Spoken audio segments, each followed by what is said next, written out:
নমস্কাৰ বন্ধুসকল, স্বাগতম জনাইছোঁ মোৰ YouTube channel tech সাপোৰ্টলৈ।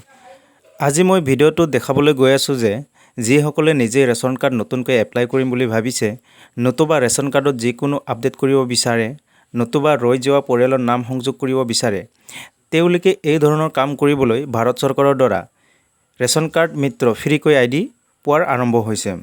Ration card মিত্ৰ আইডিৰ দ্বাৰা ৰেচন কাৰ্ড নথকা পৰিয়ালক নতুনকৈ ৰেচন কাৰ্ড এপ্লাই কৰি দিব পাৰিব।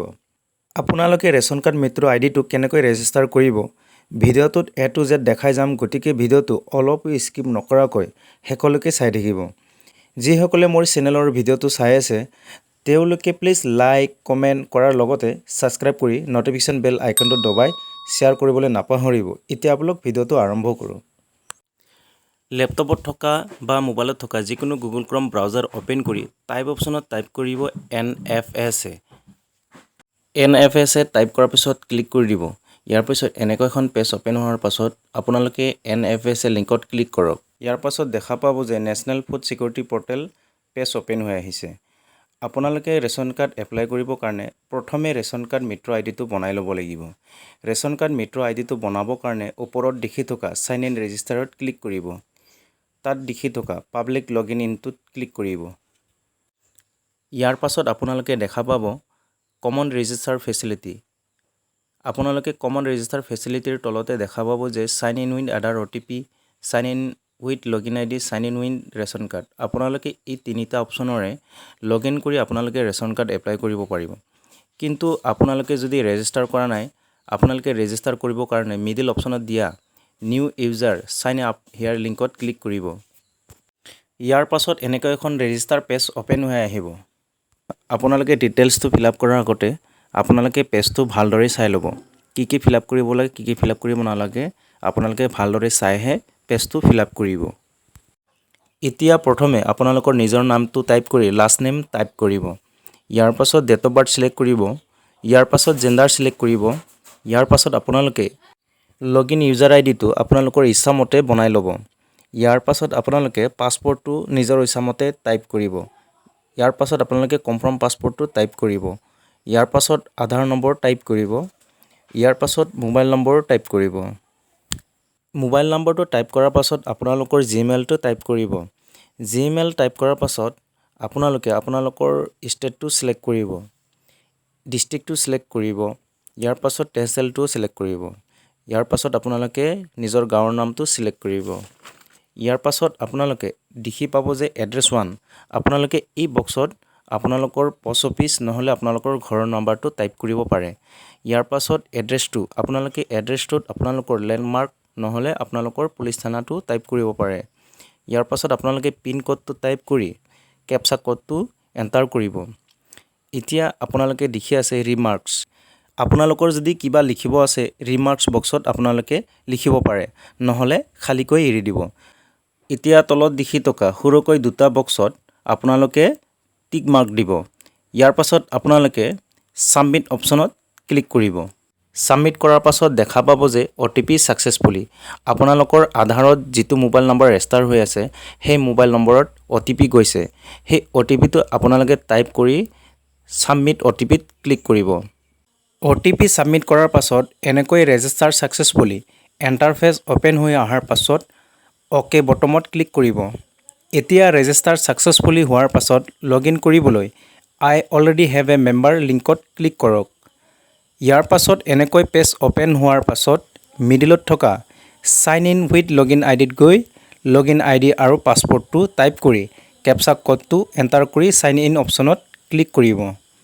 ইয়াৰ পাছত এনেকৈ বেনিফিচিয়াৰী পেজ অ'পেন হৈ অহাৰ পাছত এতিয়া ৰেচন কাৰ্ড এপ্লাই কৰিবলৈ ওপৰত দেখি থকা নটিফিকেশ্যন বাৰত ক্লিক কৰক।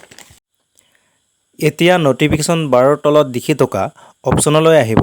ইয়াত দেখা পাব যে new registration status get RC details. আপোনালোকে নিউ ৰেজিষ্ট্ৰেশ্যন লিংকত ক্লিক কৰক। এনেকৈ জেনেৰেল ডিটেইলছ পেজ অ'পেন হোৱাৰ পাছত তলত দেখি থকা ছিলেক্ট ষ্টেটত গৈ ষ্টেটটো চিলেক্ট কৰি ছাবমিট অপশ্যনত ক্লিক কৰক। ইয়াৰ পাছত এনেকৈ new ration card application page open হৈ আহিব। ইয়াত আপোনালোকে general details, address details, addition info, RC member, RC enclosure আৰু কাৰ্ড টাইপ ছিলেক্ট কৰিব লাগিব। এতিয়া প্ৰথমে আপোনালোকে কাৰ্ড টাইপ ছিলেক্ট কৰিব লাগিব। আপোনালোকৰ ইচ্ছামতে অন্তোদয় অন্ন যোজনা নহ'লে প্ৰিয়ৰিটি হাউচহোল্ড দুটাৰ যিকোনো এটা ছিলেক্ট কৰিব লাগিব। ইয়াৰ পাছত বেনিফিচিয়াৰী ছিলেক্ট কৰিব লাগিব। ইয়াৰ পাছত আপোনালোকে যাৰ এপ্লাই কৰিছে বা যাৰ কৰিব বিচাৰিছে তাৰ আপোনালোকে ফটো আপলোড দিব লাগিব। ইয়াত আপোনালোকে আপোনালোকৰ আধাৰত থকা ধৰণে নামটো টাইপ কৰিব লাগিব। এতিয়া আকৌ আপোনালোকে নিজৰ নামটো লোকেল লেংগুৱেজত টাইপ কৰিব লাগিব। ইয়াৰ পাছত আপোনালোকে জেণ্ডাৰটো ছিলেক্ট কৰক। ইয়াত আপোনালোকে আপোনালোকৰ ডেট অফ বাৰ্থটো ছিলেক্ট কৰক। ইয়াত আকৌ আপোনালোকৰ মাদাৰ এণ্ড ফাদাৰ্ছ আপোনালোকে ইংলিছ আৰু লোকেল লেংগুৱেজত টাইপ কৰিব লাগিব। ইয়াৰ পাছত আপোনালোকে মেৰিটেল ষ্টেটাছটো ছিলেক্ট কৰক। এতিয়া নেশ্যনেলিটিটো ছিলেক্ট কৰক। এতিয়া আপোনালোকৰ মোবাইল নাম্বাৰটো টাইপ কৰিব। ইয়াৰ পাছত আপোনালোকে জিমেইলটো দিব পাৰে বা নিদিলেও হ'ব। জেনেৰেল ডিটেইলছত আপোনাৰ যদি ভোটাৰ নম্বৰ আছে ভোটাৰ নম্বৰটো টাইপ কৰিব। যদি আপোনালোকৰ নেশ্যনেল পপুলেশ্যন ৰেজিষ্টাৰ নম্বৰ আছে আপোনালোকে সেই নম্বৰটো টাইপ কৰিব। কিন্তু আপোনালোকে MGNREGA কাৰ্ড যেনে জব কাৰ্ডটো আপোনালোকে ইয়াত টাইপ কৰিব লাগিব। ইয়াৰ পাছত আপোনালোকে আধাৰ নম্বৰটো টাইপ কৰিব লাগিব। ইয়াৰ পাছত আপোনালোকে পাৰ্চনেল ডিটেইলছত অকুপেশ্যন ছিলেক্ট কৰিব লাগিব। ইয়াৰ পাছত আপোনালোকে এনুৱেল ইনকামটো টাইপ কৰিব লাগিব। ইয়াৰ পাছত এডিশ্যনেল ডিটেইলছ আপোনালোকে আপোনালোকৰ যদি পুৰণা ৰেচন কাৰ্ড আছে আপোনালোকৰ সেই নম্বৰটো টাইপ কৰিব। যদি আপোনালোকৰ BPL কাৰ্ডৰ নম্বৰ আছে BPL কাৰ্ডৰ নম্বৰটো টাইপ কৰিব। ইয়াৰ পাছত কনচেণ্ট অফ ডাটা ইউজৰ তলত থকা বক্সত টিক মাৰ্ক দি ছেভ এণ্ড কণ্টিনিউ অপশ্যনত ক্লিক কৰক। ছেভ এণ্ড কণ্টিনিউ ক্লিক কৰাৰ পাছত আপোনালোকে ফাইনেল ছাবমিট কৰাৰ পাছত আপোনালোকৰ এপ্লিকেশ্যন ষ্টেটাছটো চেক কৰিবলৈ আপোনালোকে ৰেজিষ্ট্ৰেশ্যন ষ্টেটাছত ক্লিক কৰিব। ইয়াৰ পাছত এনেকৈ পেজ অ'পেন হৈ আহিব। ইয়াত চাৰ্চ এক্সপ্ৰেছন এই অপশ্যনত আপোনালোকে এপ্লিকেশ্যন নম্বৰটো টাইপ কৰি চাৰ্চ নাও অপশ্যনত ক্লিক কৰি দিব। এনেকৈ ইণ্টাৰফেচ অ'পেন হৈ অহাৰ পাছত দেখা পাব যে আপোনালোকৰ নতুন ৰেচন কাৰ্ডটো এপ্লাই কৰাটো এপ্ৰুভ হৈছে নে পেণ্ডিং আছে নে ৰিজেক্ট হৈছে আপোনালোকে ষ্টেটাছটো এনেদৰে দেখা পাই থাকিব। গতিকে এইটোৱে আছিলে ৰেচন কাৰ্ড মিত্ৰ ID বনাই আপোনালোকে ৰেচন কাৰ্ড এপ্লাই কৰাৰ সম্পূৰ্ণ প্ৰচেছ। ভিডিঅ'টো শেষলৈকে চোৱাৰ বাবে ধন্যবাদ।